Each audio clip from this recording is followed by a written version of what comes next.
क्या आपकी देश विदेश घूमने की इच्छा सिर्फ इसीलिए अधूरी रह जाती है क्योंकि वहाँ शुद्ध जैन भोजन नहीं मिलता? लेकिन अब चिंता की कोई बात नहीं। एनएफटीटी वर्ल्ड लेकर आया है आपके लिए ऐसे टूर पैकेज जहां मिलेगा हर जगह शुद्ध जैन भोजन की सुविधा, वो भी संपूर्ण आरामदायक यात्रा के साथ। भारत में केरल, नॉर्थ ईस्ट, शिखर जी, तीर्थंकर कल्याणक यात्रा, हिमाचल, उत्तराखंड। आगामी टूर की बुकिंग अब शुरू हो चुकी है। अपनी सीट आज ही सुरक्षित करें। प्रश्न पहले भी हमसे आ गया तो हमके भाई जिज्ञासा में पूछ लेना, सबके लिए मैं बता दूंगा। और ऐसे धर्म को लोग मजाक समझ रहे हैं। धर्म को लोग ये समझते हैं कि इसका कोई भी बोल नहीं होता, लेकिन धर्म इतना है महानुभाव, ये दीपक है और दीपक का इसका इतना फल होता है कि दीपक को यदि हमने सावधानी से लिया तो यह हमें माला माल कर देगा, दिवाली मना देगा। और थोड़ी से यदि चूक गए तो फिर ये जला के भस्म कर देगा। इतनी ताकत होती है धर्म में। तुम कहो कि दीपक जला देता, हाँ, दीपक को यदि सावधानी से नहीं लिया तो वही दीपक जला देगा। तो ये मंदिर, ये मूर्तियाँ, ये जितने फायदेमंद हैं उससे कई गुने नुकसानदायक हैं, कई गुने। थोड़ी सी इनमें चूक हो जाती है मंदिर बनाने में। हमने ऐसे ऐसे परिवार देखे जो मंदिर और मूर्ति बैठाने के बाद बर्बाद हो गए। बड़े तूतू बोलती थी जिनकी, और उन स्थानों को मैंने जाके देखा। एक स्थान पर इतना बड़े आदमी थे जिनकी जिंदगी में मूर्ति बैठाने के बाद ऐसे हो गए कि रोड पे आ गए कमिश्नर, वो क्या रिसीवर बैठता है, वो बैठ गया। जब जाकर के उनके दोष हटाए, सारा हट करके आज फिर उनके वो माला माल हो गए। जितने लोगों के हमने देखे जिन्होंने कोई भी मंदिर बनाया, मंदिर बनाने वाला कभी बर्बाद हो ही नहीं सकता, मूर्ति बैठाने वाला कभी बर्बाद हो ही नहीं सकता। वो तो दिन दूना रात चौगना फलता है। अब कहीं भूल हो जाती है, चूक हो जाती है। चूक तो डॉक्टर से भी हो जाती है कि नहीं? किसी चूक तो किसी से भी हो सकती है। वहां लोग यदि फिर भी जब अपन को पता चल जाए तुरंत भूल को सुधार लेना चाहिए। यदि तुम्हें पता चल जाए कि ये जहर है, पहले मालूम नहीं था, तो अब तो गिलास में आ गया तो अब तो पी लेते हैं, तुरंत छोड़ दोगे कि पी लोगे? तुरंत पता चल जाए। जरूर नहीं कि अपन को पहले ज्ञान हो। नेमीचंद आचार्य महाराज ने लिखा कि जब तक तुम्हें ज्ञान नहीं हो वह दोष उतना प्रभावकारी नहीं होता, और जैसे ज्ञान हो जाए उसके बावजूद भी तुम सुधार नहीं करते हो तो फिर उसी दिन से तुम्हारा सर्वनाश चालू हो जाता है। मूर्तियों के संबंध में जो तुमने प्रश्न किया आ रहा है पहले से, इनके संबंध में कुछ बढ़ूंगा। सारे लोग इसको आज जो बोल रहा हूँ उसको बहुत नोट करके रख लेना, बार बार पूछने की अपेक्षा। जब भी तुम मूर्ति बैठा लो, सबसे पहले आज की क्लिप निकाल कर अपने पास रख लेना। जब भी मंदिर बनाओ, मूर्ति, अभी आज मूर्ति के संबंध में चर्चा करते हैं, मूर्ति कैसी होना चाहिए वो सबसे पहले आप योग्य साधुओं को दिखाओ, योग पंडितों को दिखाओ। पहले साधु और पंडित से देख लो कि वो इस संबंध में जानता भी है कि मूर्ति नहीं बैठालना श्रेष्ठ है, लेकिन सदोष बैठालना ठीक नहीं है। भूखे रह जाना ठीक है, लेकिन जहर मिला हुआ भोजन करना ठीक नहीं है। हमें समझ में नहीं आए तो भैया हम नहीं बैठालते मूर्ति, हमें ये समझ में नहीं आ रहा। लेकिन मूर्ति जब बैठा लो, नहीं बैठालना बहुत श्रेष्ठ है, लेकिन बैठालना है तो ऐसी बैठा लो कि पीढ़ी दर पीढ़ी तुम्हारे उसके लिए फलीभूत हो जाए। बहुत अच्छा। और कई बार हो जाता है। देखिए कितना आचार्य ने, पंडित जी साहब हैं हमारे, बहुत अच्छे मान्य पंडित जी थे, और उस समय उन्होंने, हो सकता है उस समय सबसे भूल हो जाती है, और एक जो शास्त्रों में लिखा है, मूर्ति में यदि दाग है तो हृदय मस्तके भाले, असंयो कर्ण यो मुखे, उदरे पृष्ठ संलग्ने, हस्त यो पाद यो रपि, एतेषु वंगेषु सर्वेषु रेखा लांछन नीलिकः, बिम्बानां यत्र दृश्यन्ते तज्जते तानि विचक्षणाः, अन्यस्थानेषु मध्यस्था त्रास फहाट विवर्जितः, निर्मल स्निग्धा शांता वर्ण स्वरूपा शालिनी। मूर्ति में यदि दाग आ जाए, अब जैसे तुम्हारे यहाँ मूर्तियाँ कई जगह आती हैं, आजकल क्या है, बदमाशी करने लगे लोग, ऐसा पेंट करते हैं कि अपन को लगता ही नहीं कि पेंट है, कि ऐसा मैचिंग कर देते। और वहाँ पर यही होता, कई हमारे सामने, हमारे द्वारा हमें भी ठगे गए। ऐसी मूर्तियाँ पेंट कर दी, जैसे कि अभी ललितपुर की बात बताई थी, आपकी त्रिकाल 24 में ऐसी पेंट वाली मूर्तियाँ थीं, पेंट करके थी, उस समय सब चमक रही थी, लेकिन पेंट आखिर एक ना एक दिन तो निकल ही जाता है, और निकल आया तो आज वो ऐसी हो गई। अब देखो कितना नुकसान है इनसे। यदि कोई काला पीला दाग, हिंदी कर देता हूँ, हृदय, मस्तक, कपाल, दोनों स्कंध, दोनों कान, ललाट पर, मस्तक पे, छाती पे, दोनों कान, मुख पे, पेट पर, पृष्ठभाग पर, दोनों हाथों पर, पग पैरों में, प्रतिमा के किसी अंग पर अथवा अंगों पर नीली, पीली, काली किसी भी रंग की यदि रेखा है तो योग्य पंडित उसे छोड़ देवें, प्रतिष्ठा के लिए ना करें। स्पष्ट लिखा है उस पर, लांछ नील का दर्शन विचक्षणा, इसका तुरंत त्याग कर देना चाहिए। मूर्ति नहीं बैठे तो नहीं बैठे, लेकिन दागी मूर्ति नहीं बैठना चाहिए। काला पीला दाग होते ना, भाई पर पत्थर पे आ जाते, तो इसके लिए थोड़ा भी कहीं भी किसी अंग में यदि काला पीला है तो आप उसका त्याग कर देना चाहिए। इससे कितने नुकसान होते हैं वो भी बता रहा हूं। और इस प्रकार की ऐसे चीरा है, यदि कहीं से चीरा आ गया, अभी देखो थोड़ी सी दोष आने पर तुरंत मूर्ति में कैंसिल कर देता हूं। और जयपुर वाले सब जानते हैं, कई मूर्ति वाले से कहना मैं महाराज को दिखाऊंगा तो वो कहता ले ही मत जाओ, क्योंकि पास होना ही नहीं है। और मूर्ति के यदि अंग भंग हो गए तो किस प्रकार से होता है,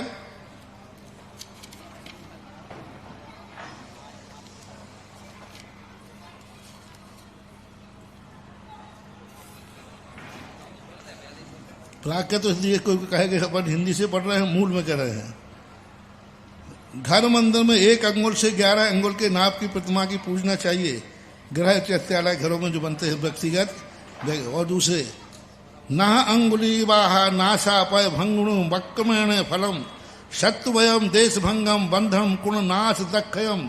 सुनो कान खोल के, प्रतिमा का नख, अंगुली, बाहु, नासिका, चरण, इनमें से कोई अंग खंडित है हो जाए तो शत्रु क्रमशः, यदि अंगुली का नाश हुआ है तो शत्रु तुम्हें नाश कर देगा।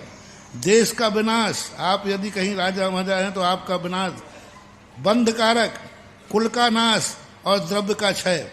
यदि नाश का खंडित है तो आपका क्या होगा, कुल का बंध कारक है और अंग खंडित, और कुल का नाश है और द्रव्य का क्षय और दरिद्रता है यदि कोई खंडित ही। पय पीड़ चिन्ह परिगर भंगे जन जान भिक्षहानि कम में छत्र श्री वक्षवणे लक्ष्य सहु बंधवान खयम। पाद पीठ, चिन्ह, परिकर किसी का भी भंग हो जाए तो क्रमशः स्वजन, वाहन, सेवक की हानि होती है। छत्र, श्रीवत्स, कान, इनमें से किसी का खंड हो जाए तो लक्ष्मी, सुख और बंधु का नाश होता है। बहु दुख वक्ष नाशा हसंगा खयंकरी ना यब्बा नयन नाशा कुनयना अप मुहाभोग हानि करहा। यदि प्रतिमा टेढ़ी है, टेढ़ी नाक वाली होवे तो बहुत दुख कारक है। छोटी नाक वाली होवे, अवयव वाली होवे, क्षय करने वाली है। खराब नेत्र वाली होवे तो विनाशकारी, वक्र जैसी आंखें खड़ी हो। मुख वाली होवे तो वह समस्त भोग विलास के भोगादि पदार्थों को हानिकारक है। अब देखिए सबसे महान दोष, किडहीन राय सुबंधवम हणय जीर्ण जंघाय हीनासन रिद्धिया दक्षिणया हीन करण चरण। प्रतिमा यदि कटिहीन होवे तो आचार्य का नाश। देखो यदि प्रतिमा सीना फुलोए हुए हो, गर्दन ऊंची हो और कमर पतली हो तो आचार्य का नाश होता है। अब बोलो, मूल गाथा में लिखा हुआ है आचार्य का नाश। ऐसी मूर्तियों में यदि वो सूर्य मन देते हैं मालूम होने पर देते हैं, ज्ञात होने पर देते हैं, तब अज्ञानता में हो जाए तो बात, लेकिन जान करके मालूम है कि ये प्रतिमा सदोष है, फिर भी किसी लोभवश, रागवश, मोहवश यदि देते हैं तो इनका हीनाय आयरिया हया, यानी आचार्य का नाश होता है। हीन जंगा वाली हो तो पुत्र मित्र का नाश होता है, हीन आसन वाली होवे तो रिद्धि का विनाश होता है, हाथ तो चरण में हानि होवे तो धन का क्षय होता है। उत्ताना हत्यहरा बग्गीवा सदेश भंग करहा, अहो मुहा सचंता बदेश गा हवई नीचुच्चा। प्रतिमा यदि ऊर्ध्वमुख वाली हो, ऐसी मुख करने वाली होवे तो धन का नाश है, टेढ़ी गर्दन वाली हो, ऐसी टेढ़ी है कोई भी, तो स्वदेश का विनाश होता है। अधोमुख वाली हो, नीचे गर्दन हो, झुकी हुई हो तो चिंता कारक होता है, और ऊंचे नीचे मुख वाली हो तो विष कर्म कराने वाली है, अपने देश को छोड़ा देगी। विषमासन वाही करहा रोल करण यदव निष्पन्न, हीना अंग पडिमा सबक परख कष्ट कराहा।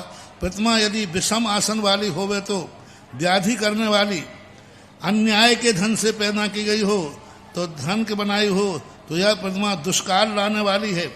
न्यूनाधिक अंग वाले, कोई अंग बड़ा हो, कोई मोटा हो, कोई पतला हो,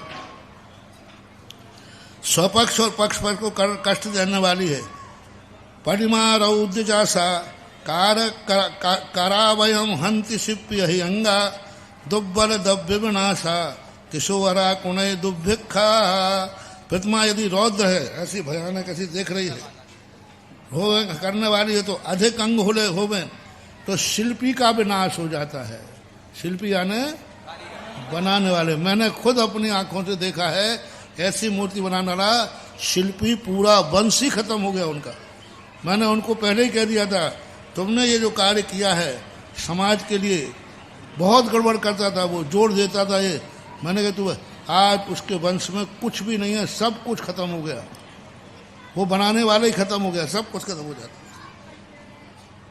दुर्बल अंग वाली होवे तो द्रव्य का विनाश करे, और पतला उदर वाला यानी एकदम पतला, बड़ा भी नहीं होना चाहिए, तो दुर्भिक्ष का कारण है। उड्डम हुई धन नाशा अपू यात्री अट्ठी बिन्नेया, आई घट्ट दिट्ठी अशुहा हवाई हो दिट्ठी भिग्गधरा। प्रतिमा यदि ऊर्ध्वमुख वाली होवे तो धन का नाश, तिरछी देखने वाली हो तो अपूजनीय है, यदि गाढ़ दृष्टि होवे तो अशुभ करने वाली है, अधो दृष्टि होवे तो विघ्नकारी है। इस प्रकार के ये है। फिर अच्छी प्रतिमा क्या क्या होती हैं, वो इसके विपरीत उन्होंने आगे लिखा, ऐसी अच्छी प्रतिमा। और यही ये प्रतिष्ठा रत्नाकर है, पंडित जी साहब ने लिखा है, गुलाब चंद जी पुष्प के द्वारा है। इसमें भी इन्होंने इसी बात को संग्रह किया है जो अभी अपन ने पढ़ा है, उसी के लिए उन्होंने विशेष रूप से किया।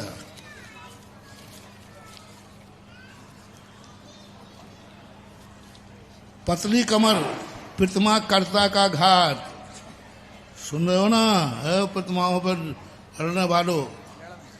पतली कमर है तो प्रतिमा का घाट, छोटी कमर है तो वाहन का नाश, एक्सीडेंट होगा।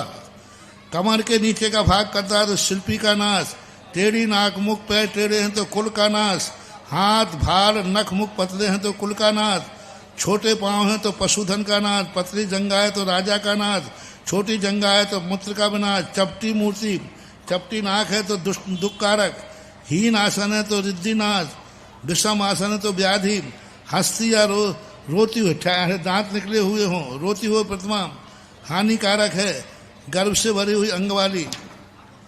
रौद्र रूप प्रतिमा कर्ता का मरण, कृषकाय द्रव्य का क्षय, हीनाधिक अंग स्वपर कष्टकारक, हीन अंगोपांग क्षय, अधिक अंग शिल्पी का नाश, दुर्बल अंग धन का क्षय, अधिक मोटी प्रतिमा धन क्षय, अधिक पतली प्रतिमा धन क्षय, छोटी कद की प्रतिमा कर्ता बैठाने वाले का नाश, मरण निश्चित है।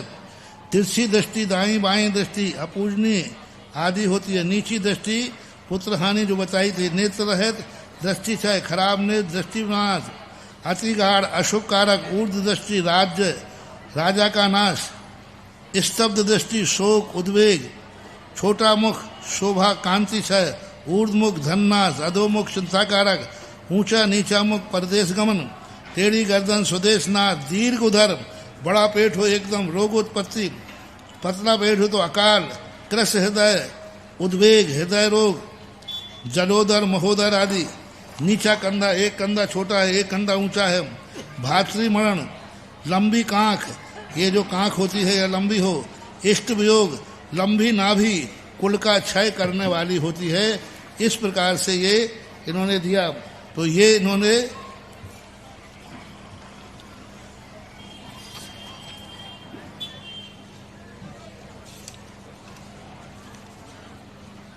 रेखा का हमने बता ही दिया, इन्होंने बता दिया। हृदय मस्तक एक जो है वसुनंदी महाराज हैं अपने उसमें प्रतिष्ठा सार नाम का एक ग्रंथ है, उसमें लिखा है हृदय मस्तक कपाल, वही उसमें था, वही दूसरे ग्रंथ का रेफरेंस है इसमें। हृदय मस्तक कपाल, दोनों स्कंद, दोनों कान, मुख, पेट, पृष्ठभाग, दोनों हाथ, दोनों पांव पर यदि किसी भी अंग पर लोग पत्थर के विपरीत यदि धब्बा है, दाग है, रेखाएं हैं, तो वह तुम्हारे लिए मूर्ति सर्वनाश करने वाली है। प्रतिष्ठा कारक, प्रतिष्ठा करने वाला, सूर्य मंत्र देने वाला, तीनों के लिए नुकसानदायक है।